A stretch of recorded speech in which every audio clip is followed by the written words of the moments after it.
नमस्कार, स्वागत है आप सभी का राज्यसभा टीवी में। मैं हूं आपके साथ अमृता चौरसिया। अमेरिका के नए राष्ट्रपति जो बाइडेन कुर्सी संभालते ही एक्शन में आ गए और उम्मीद के मुताबिक जो बाइडेन ने ट्रंप प्रशासन के कई फैसलों को पलट दिया। अमेरिका के 46वें उपराष्ट्रपति जो बाइडेन ने राष्ट्रपति बनने के पहले ही दिन 15 कार्यकारी आदेशों पर हस्ताक्षर करके अमेरिका की जनता से किए गए वादों को पूरा करने की दिशा में अपना पहला कदम बढ़ा दिया है। जो बाइडेन ने कूटनीति, विदेश नीति, राष्ट्रीय सुरक्षा, इमिग्रेशन पॉलिसी और आर्थिक मोर्चे से जुड़े कई अहम फैसले लिए हैं। इन आदेशों में पेरिस जलवायु परिवर्तन समझौते में दोबारा शामिल होने, WHO से अमेरिका को बाहर होने से रोकने, कुछ देशों के लोगों की यात्रा पर लगे प्रतिबंध को हटाने और मेक्सिको सीमा पर बन रही दीवार को तत्काल रोकने के साथ ही स्वास्थ्य और अर्थव्यवस्था के मोर्चे से जुड़े कई अहम फैसले शामिल हैं। बाइडेन ने इसके बाद कहा कि मैंने अमेरिका की जनता से जो वादा किया था उन्हें मैं पूरा करने जा रहा हूं, लेकिन यात्रा अभी लंबी है। जो बाइडेन ने अपने चुनावी अभियान में ही इस बात का संकेत दे दिया था कि वो पिछले 4 सालों की पूर्व राष्ट्रपति ट्रंप की नीतियों को तेजी से पलटेंगे और पदभार ग्रहण करने के पहले ही दिन बाइडेन ने अपने वादों को पूरा करते हुए शानदार आगाज किया है।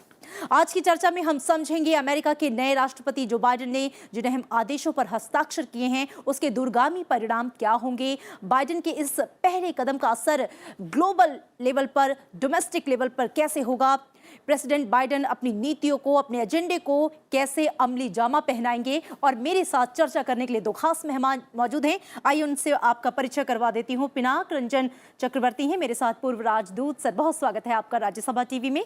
साथ ही मेरे साथ हैं डॉक्टर श्रीराम चौलिया, विदेश मामलों के विशेषज्ञ हैं। सर, आपका भी बहुत स्वागत। चर्चा की शुरुआत डॉक्टर श्रीराम चौलिया मैं आपसे करना चाहूंगी। First day new elected president in action, जिस तरीके से पहले ही दिन उन्होंने बिना देर किए, जिस फुर्ती के साथ जो आदेश उन्होंने जिन पर हस्ताक्षर किए हैं वो किस तरह का संकेत दे रहे हैं, और अगर अहम आदेशों की बात करूं तो उनका भी मैं चाहूंगी आप जिक्र करें। जी, जो बाइडेन 38 साल का और जल्दी तो करेंगे ही, क्योंकि घोषणा कर रखी है कि वो सिर्फ टर्म तक बने रहेंगे, दूसरे टर्म की कोशिश भी नहीं करेंगे। वो 4 साल और जिस समस्याएं हैं उन्होंने अपने ये जो उद्घाटन समारोह में कहा भी था, कैस्केडिंग क्राइसिस, मतलब जैसे बाढ़ आ गई है संकट की अमेरिका पर, तो वो समझते हैं कि कोई हनीमून पीरियड भी नहीं है। बिल्कुल जैसे ही पहले ही दिन उन्होंने संभाला है कुर्सी, और दनादन उन्होंने इतने सारे ऑर्डर्स पास किए हैं, ये सब। और मेरे ख्याल से ये दिखाना भी चाह रहे हैं कि देखिए 71 मिलियन लोगों ने जो बाइडेन को वोट डाले हैं। ट्रंप को 74 मिलियन मिले थे, 81 मिलियन, तो काफी ज्यादा है। तो लोगों की आशाएं हैं, उम्मीदें हैं कि बदलाव हो। तो कम से कम जो हिस्सा अमेरिका का जो बाइडेन के, जिन्होंने बाइडेन पक्ष में वोट डाले, वो चाह रहे हैं पहले कि सबसे पहले उनकी जो दृष्टि है उसके हिसाब से वो नीतियां बनाएं या बदलें। और ये एक तरह से अब आजकल देखिए अमेरिका में जैसे लोलक कहते हैं ना, कि कभी इस तरफ कभी इस तरफ, तो ये हर 4 साल का अब ये खेल हो गया है। क्योंकि ट्रंप जिस दिन आए थे, मुझे याद है 2017 में, उन्होंने भी पूरी तरह ओबामा के 8 सालों की जो नीतियां थी उन्हें पूरी तरह पलटने की कोशिश की। और अब ये वापस इनके हाथ में आया डेमोक्रेट्स की, तो यही कोशिश हो रही है फिर से कि वापस ओबामा के जमाने की जो नीतियां हैं वो वापस लाया जाए। और आप देखते हैं कुछ खास इनमें जो ऑर्डर्स हैं, एक तो पर्यावरण पे जो बाइडेन जो है वो बहुत ही उसे बहुत ज्यादा अहमियत देते हैं। तो इसमें के एक तो आपने कहा कि पेरिस एकॉर्ड, जलवायु परिवर्तन समझौते में वापस शामिल है, जो ट्रंप निकल गए थे। दूसरा, एक कीस्टोन पाइपलाइन है कनाडा से, ऑयल पाइपलाइन, जिससे तेल आता था, इसे भी पर्यावरण के विरुद्ध माना जाता था, और इसे भी इन्होंने वापस खारिज कर दी, जो ओबामा के जमाने में खारिज थी और जो ट्रंप ने खोल दी थी। तो देखिए वही लोलक चल रही है। और दूसरा, इन्होंने कोविड महामारी तो है ही, जो सबसे बड़ी समस्या अमेरिका की अभी उस पर भी एक तरह से पहली बार एक फेडरल लेवल जो कहते हैं ना कि केंद्रीय सरकार के तरफ से एक मास्क मैंडेट, कि पहले तो ट्रंप ने तो मतलब खुली छूट दे दी थी लोगों को, कोई ऐसे कोई कायदे कानून थे ही नहीं बिल्कुल पिछले एक साल, इसकी वजह से आप देखिए 4 लाख मौतें हो चुकी हैं अमेरिका। तो ये भी इसकी रोकथाम के लिए मेरे ख्याल से बाइडेन दिखाना चाहते हैं कि एक राष्ट्रपति है जो रोकना चाहता है इसे, किसी भी हालत में इसे काबू में लाना चाहते हैं, तो ये दिखाने चाह रहे हैं। और तीसरा, इन्होंने वर्ल्ड हेल्थ ऑर्गेनाइजेशन WHO में भी वापसी की है। तो आप पेरिस क्लाइमेट अकॉर्ड और WHO इन दोनों को अगर मिलाकर देखें एक तरफ, तो ये भी संकेत दे रहे हैं कि जो बहुपक्षीय जो संस्थाएं थी, अंतर्राष्ट्रीय संस्थाएं, उनको उनकी अनदेखी की थी ट्रंप ने। एक तरह से ट्रंप ने उन्हें तोड़ने की कोशिश की, क्योंकि ट्रंप की जो विचारधारा बिल्कुल उदार खेमे के विपक्ष में थी, विरुद्ध थी। तो अब जो है बाइडेन वापस उसी ट्रैक में आना चाह रहे हैं जो लिबरल इंटरनेशनलिज्म जो हम कहते हैं। तो इसका एक हिस्सा होता है कि अंतरराष्ट्रीय संस्थाओं को मजबूत किया जाए। तो अमेरिका एक तरह से वापसी भी करने की कोशिश कर रहा है, क्योंकि ट्रंप के 4 सालों में कई लोग मायूस हो गए थे कि अमेरिका जो नेतृत्व लेता था पहले अंतरराष्ट्रीय संस्थाओं की, उससे मुकर गया है। तो अब ये एक तरह से वापसी दिखाना चाह रहे हैं। और आखिरी में कहूंगा कि प्रवास के ऊपर उन्होंने बहुत सारे ऑर्डर्स दे दिए हैं पहले ही दिन, और ये भी उनकी उदारवादी विचारधारा के हिसाब से है। इमिग्रेशन पे जितनी बहुत ही जैसे नकेल कस रखी थी ट्रंप सरकार ने, उसमें वो काफी अब ढिलाई लेके आ रहे हैं। और ये मल्टीकल्चरलिज्म जो कहता है, जातिवाद के खिलाफ भी वो कह रहे हैं कि जातिवादी आतंकवाद भी होता है और उसको काबू में लाएंगे जो ये व्हाइट सुप्रीमेसी और फार राइट ग्रुप्स है। तो एक तरफ से अब देखिए छोटी सी अंतर्विरोध है इसमें। वैसे तो 81 मिलियन जिन्होंने वोट डाले हैं ट्रंप के लिए, बाइडेन के लिए, वो खुश होंगे, लेकिन क्या 74 मिलियन जिन्होंने ट्रंप के लिए वोट डालेंगे वो खुश होंगे? आज मुझे नहीं लग रहा है। इसीलिए देखिए अंतर्विरोध है, कॉन्ट्रडिक्शन जो हम कहते हैं अंग्रेजी में। एक तरफ बाइडेन कहते हैं कि मैं सारा समाज को इकट्ठा लेकर चलूंगा और अब जो बंटवारा जैसी हालत हो गई थी उसे मैं वापस एक तरह से जोड़ूंगा, लेकिन दूसरी तरफ नीतियां अगर देखिए वो बिल्कुल वही लिबरल, वो जो वाम और उदारवादी विचारधारा से ही निकल रहे हैं। तो अभी तक उन्होंने ऐसा कुछ नहीं किया है, हालांकि एक ही दिन है जिससे कि ट्रंप के जो प्रशंसक हैं और जो राइट विंग जो कहते हैं दक्षिणपंथी, उनके लिए जैसे कोई सहूलियत या उनके तरफ कोई सहानुभूति अभी तक दिखी नहीं है। तो मेरा डर यही है कि जो अमेरिका के अंदर जो ध्रुवीकरण है, सामाजिक ध्रुवीकरण, जिससे बाइडेन कमजोर राष्ट्रपति बन सकते हैं, उससे अगर आगे इनको बढ़ना है तो मेरे ख्याल से एक सेंट्रिस्ट जो बीच के मध्यम जगह खड़ा होकर उन्हें नीतियां बनानी होंगी, न केवल वामपंथी की। तो आगे देखें क्या होता है। एक दिन में तो हम कोई जजमेंट नहीं कर सकते, आगे तो 4 साल के लिए, तो देखिए क्या होता है। तो सामाजिक ध्रुवीकरण जिसका मुद्दा आपने उठाया, कितनी बड़ी चुनौती होगा बाइडेन के लिए और क्या इसे तोड़ पाने में बाइडेन सफल होंगे, कितनी बड़ी चुनौती होगी, इस पर मैं अगला सवाल लूंगी। लेकिन पिनाक रंजन चौधरी जी, मेरा आपसे सवाल है कि जिस तरीके से ट्रंप से एकदम उलट इंटरनेशनल ऑर्गेनाइजेशन में बाइडेन वापसी करना चाहते हैं और उसके लिए उन्होंने पहला कदम बढ़ा दिया है, अमेरिका इज बैक, ये संदेश दिया है उन्होंने दुनिया को। इस ग्लोबल मैसेज को कैसे देखते हैं आप? देखिए, ये नया मैसेज नहीं है। पूरे कैंपेन में वो ये कहते रहे हैं कि हम मल्टीलैटरलिज्म को बढ़ावा देंगे, हम अपने अलाइज के साथ अच्छी तरह से फिर तालमेल जोड़ेंगे। तो ये कोई नई बात तो है नहीं, उन्होंने कहा था, वो अब करके दिखा रहे हैं। ट्रंप की जो उस तरह की जो नीति थी, जो WHO से निकल गए, क्लाइमेट चेंज से निकल गए, TPP से निकल गए, ये एक मतलब इस तरह की उनकी जो नीतियां थी वो अमेरिका फर्स्ट थी कि भाई हमें अगर कोई फायदा नहीं हो रहा है इसमें तो हम नहीं रहेंगे इसमें। पर ये कुछ थोड़ी एक्सट्रीम सी नीति थी, इसीलिए अब अमेरिका में जो बाइडेन साहब आए हैं वो थोड़े वो राइट विंग नीति को सेंटर की तरफ ला रहे हैं। जी बिल्कुल, मैं आपके पास लौटूंगी। श्रीराम चौलिया, जो बात आपने कही थी कि सामाजिक ध्रुवीकरण को क्या वो तोड़ पाएंगे, ये उनके लिए बड़ी चुनौती होगी। इसको लेकर मैं दोबारा आपके पास आऊंगी कि ये कितनी बड़ी चुनौती है उनके लिए, और अभी तक क्योंकि वो हमेशा यूनाइटेड करने की बात कर रहे हैं, एकीकरण की बात कर रहे हैं, असमानता की खाई को पाटने की बात कर रहे हैं, तो अपने इन लक्ष्यों के साथ क्या वो इस ध्रुवीकरण को तोड़ पाएंगे? देखिए, बाइडेन का इरादा तो है कि ध्रुवीकरण तोड़ें और वापस एक राष्ट्र बनाएं। लेकिन ओबामा जब आए थे, मुझे याद है 2008 में 9 में उन्होंने भी यही कहा था कि not red states, not blue states, United states.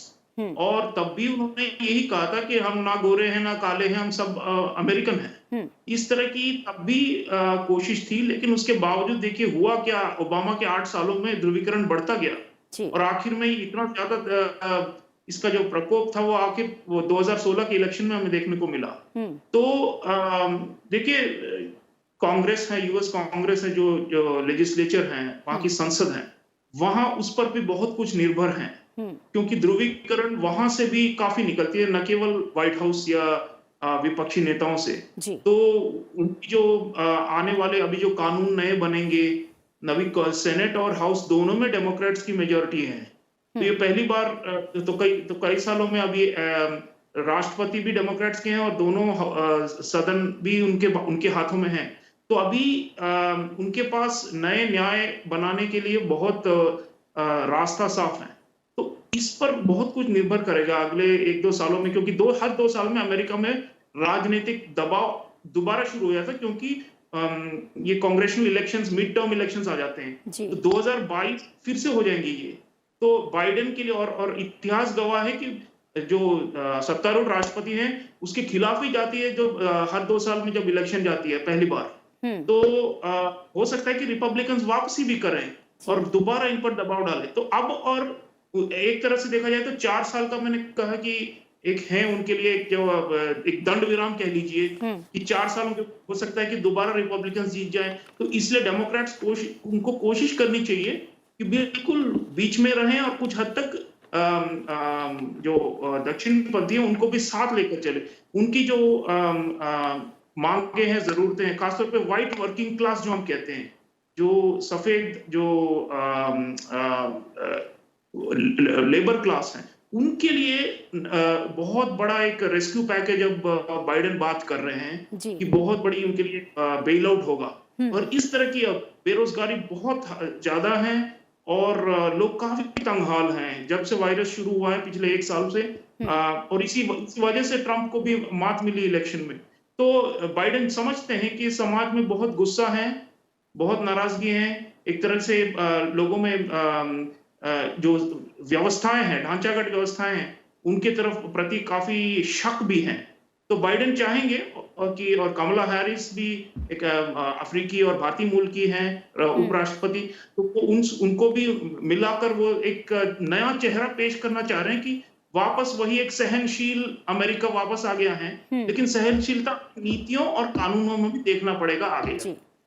जी बिल्कुल, ये सारी चीज़ें सामने आगे देखने वाली होंगी। पिनाक रंजन जी, आपसे अगला सवाल मेरा ये है, जिस राजनीतिक दबाव की बात चौले साहब कर रहे थे, चूंकि बाइडेन ने भी इन आदेशों पे हस्ताक्षर करने के बाद कहा कि मैंने जनता से किए वादों को पूरा करने की दिशा में कदम बढ़ा दिया है, लेकिन यात्रा जो है वो अभी लंबी है। क्या लगता है किस तरह की चुनौतियां होंगी इन सारी चीज़ों को मूर्त रूप देने में, धरातल पर उतारने में?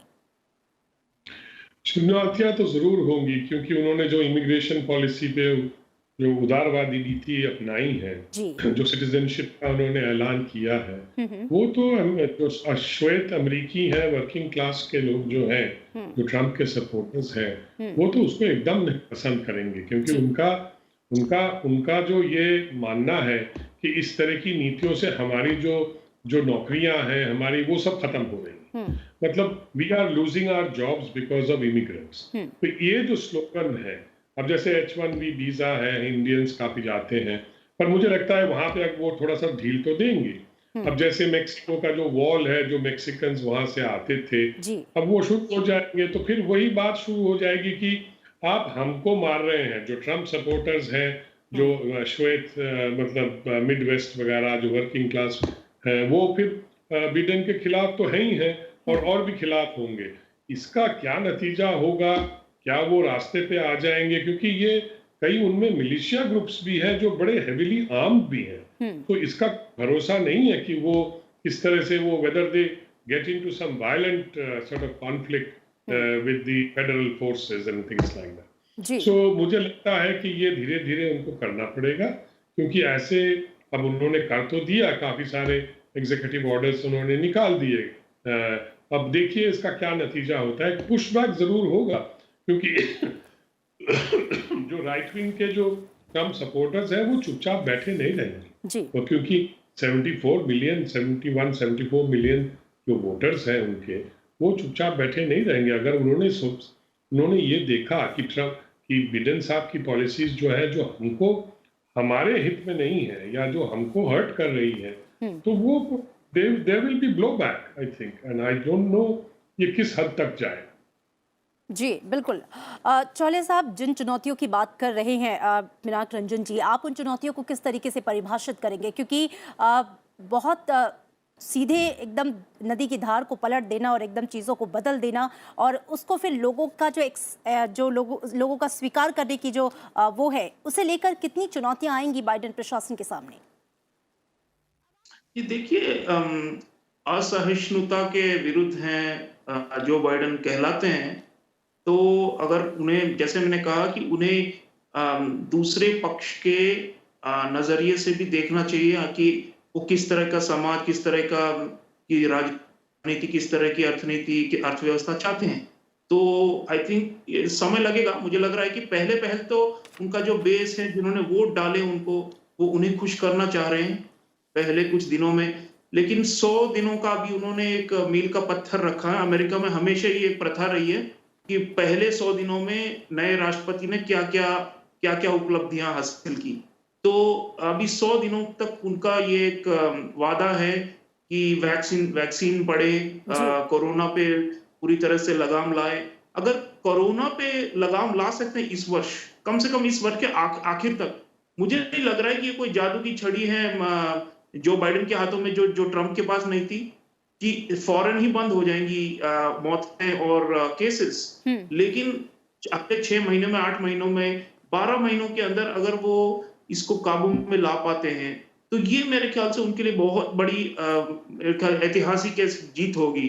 और उससे वो नींव डाल सकते हैं कि जो डेमोक्रेट की जो पार्टी है, वो चाहेंगी कि अगला, जैसे मैंने कहा, 2 सालों में संसदीय चुनाव होंगे, वो जीते और आगे दोबारा व्हाइट हाउस पे उनका राज हो। अब शायद कमला हैरिस निकल के आए आगे, या फिर कोई और नेता आएंगे डेमोक्रेट्स के अंदर से। तो ये जो 4 साल हैं, ये मैं देख रहा हूं कि ये कोई ऐसा नहीं कि कोई जैसे कोई नया युग शुरू हो गया है अमेरिकी इतिहास में, बल्कि एक पुराने युग के अंत के तरफ जा रहे हैं। और नया क्या होने वाला है, इसका कोई किसी को खबर नहीं है, क्योंकि हो सकता है कि रिपब्लिकन पार्टी में भी फूट हो जाए और 3 पार्टियां निकल कर आए अगली बार। तो ये उस तरह का, जैसे कहते हैं ना कि बैलेंस मन है और इन्फ्लेक्शन पॉइंट कहते हैं अंग्रेजी में, कि यहां से अमेरिका किस तरफ, जैसे एक मोड़ पर आ गया हो, चौराहे पर, और हम जानते नहीं कि किस तरह निकलेगा। तो अभी जिम्मेदाराना नेतृत्व, इसकी सख्त जरूरत है। तो कम से कम उस मायने में जो बाइडेन अच्छे हैं, क्योंकि जो बाइडेन तजुर्बेकार हैं, 40 सालों से राजनीति में रहे हैं और दूसरे पक्ष के साथ मिलकर काम करने के अभी उनका अभ्यास है। तो यही हम उम्मीद करेंगे, क्योंकि जब तक अमेरिका आंतरिक तौर पर एकत्रित ना हो, तो विश्व भर में जो शक्ति, जो उसका जो मुजाहिरा वो सब करते थे पहले, वो नहीं हो पाई। जी बिल्कुल। पिनाक रंजन जी, मैं आपका रुख करना चाहूंगी। जो बाइडेन की जो अप्रोच दिखाई दे रही है, हालांकि अमेरिका के साथ भारत के संबंधों की अगर हम बात करें तो काफ़ी प्रगाढ़ हैं, काफ़ी उच्चतम शिखर पे हैं फिलहाल पिछले कई सालों में। बाइडेन की जो अप्रोच है, उसे लेकर आगे की तस्वीर भारत के साथ संबंधों में और कितनी निखरती हुई नजर आएगी?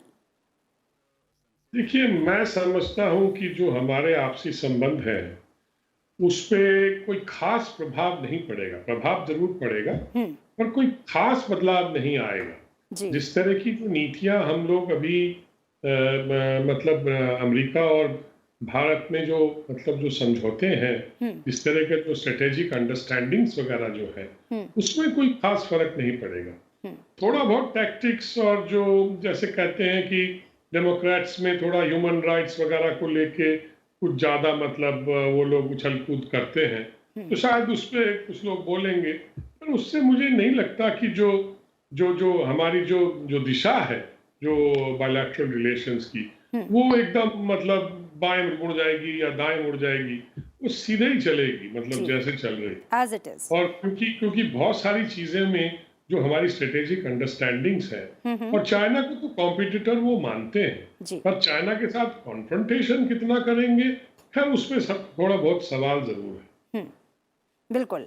चौले साहब, आपका रुख करना चाहूंगी। बाइडेन ने अपने शपथ ग्रहण के बाद जो कहा कि अमेरिका में हर व्यक्ति की आवाज़ सुनी जाएगी, धर्म, जाति, नस्ल, रंग की पहचान को अलग रखकर मैं हर अमेरिकी का राष्ट्रपति बनूंगा।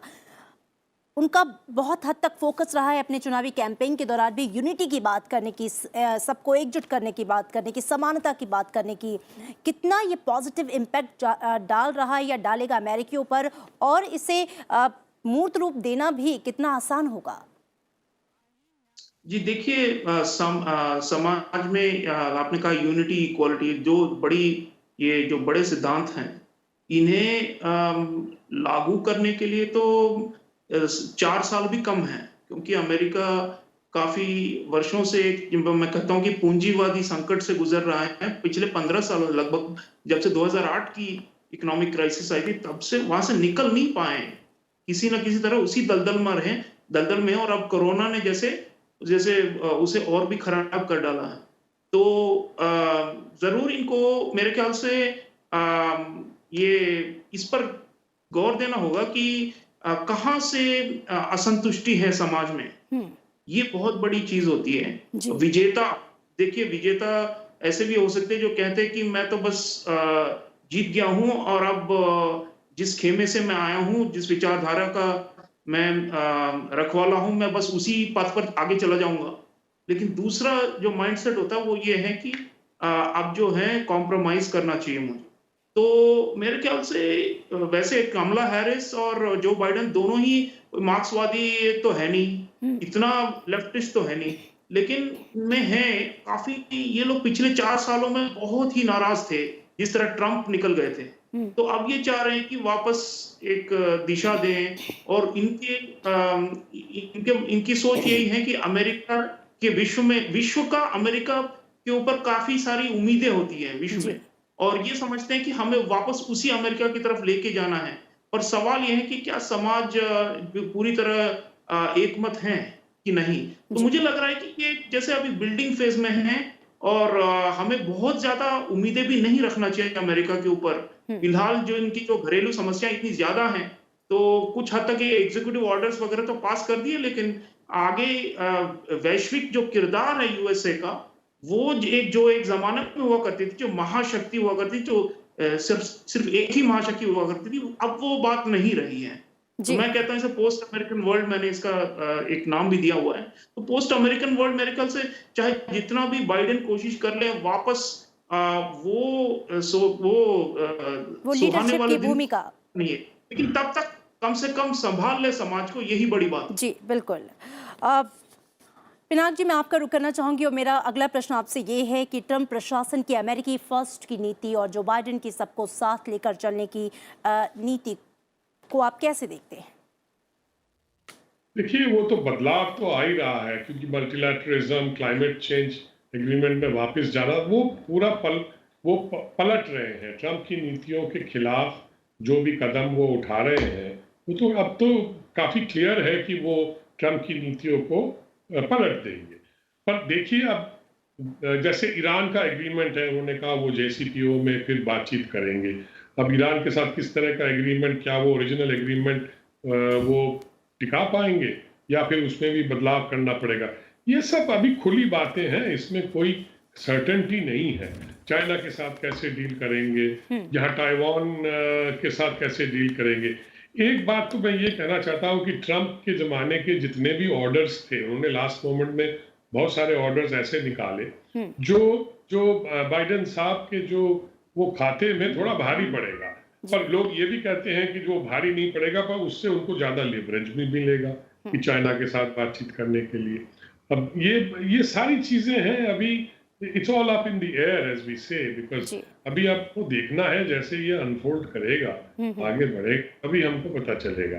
We can not read their minds and I think we can only find certain clues and क्या कहते हैं सर्टेन एविडेंस, वो जो बातचीत हुआ है या पब्लिक डोमेन में जो वो कह रहे हैं उसी से हमें चलेगा। मुझे तो नहीं लगता कि अभी हमें कोई conclusion, we can reach any conclusion right away. जी बिल्कुल, तो कुल मिला के पहले ही दिन 15 कार्यकारी आदेशों पर हस्ताक्षर के बाद उन्होंने एक मैसेज देने की ज़रूर कोशिश की है, लेकिन ये मैसेज कितना प्रभावकारी होगा, लोगों तक कितना पहुंचेगा, ये भी देखने वाली बात होगी। आप दोनों खास मेहमानों का बहुत शुक्रिया हमसे इस पूरी बातचीत के लिए। और इसी के साथ फिलहाल आज की चर्चा में इतना ही, दीजिए इजाज़त, नमस्कार।